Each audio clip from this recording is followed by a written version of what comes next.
Hey, salut les agistes. Aujourd'hui j'ai envie de vous parler du daily meeting en Scrum, cette fameuse cérémonie qui a lieu tous les matins. C'est à ce moment où on voit finalement tous les membres d'une équipe se mettre debout et parler.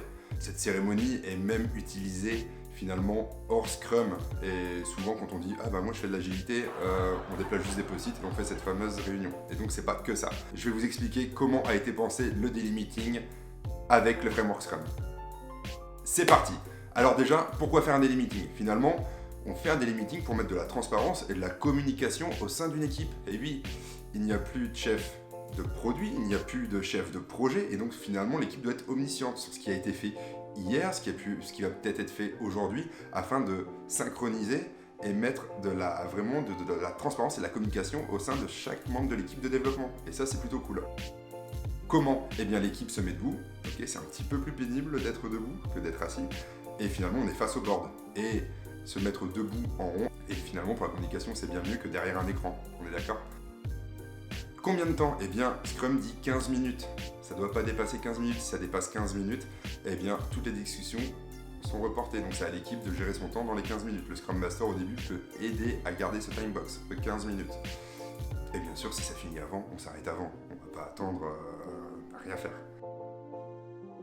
Finalement, qu'est-ce qu'on y fait? Eh bien, l'équipe de développement va répondre à 3 questions. Qu'est-ce que j'ai fait hier? Qu'est-ce que je pense faire aujourd'hui? Et est-ce que je rencontre des obstacles? Chaque membre de l'équipe va répondre à ces 3 questions. Ça permet d'avoir finalement une omniscience sur l'itération en cours. Quid du Product Owner et du Scrum Master? Eh bien, ce qui est dit dans le Scrum Guide, c'est que le Product Owner peut assister, mais pas participer. Il y a une petite nuance. C'est-à-dire qu'il peut écouter, mais il ne vient pas interagir directement avec l'équipe de développement. Même chose pour le Scrum Master. C'est vraiment un moment pour l'équipe de développement. Si jamais ils ont des questions ou des remarques à faire, ça se fait hors cérémonie. Après, dans les bonnes pratiques, moi ce que j'aime faire, c'est donner un totem de parole. Sinon, on peut vite se disperser.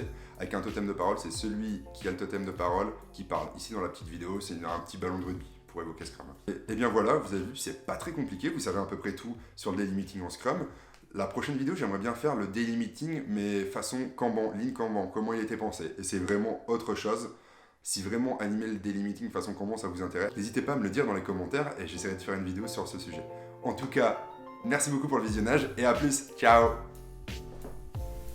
Et attends, avant de partir, n'hésite pas à regarder les contenus juste en bas ici et à regarder mon Twitter et LinkedIn et bien sûr à t'abonner juste ici. Allez, à plus!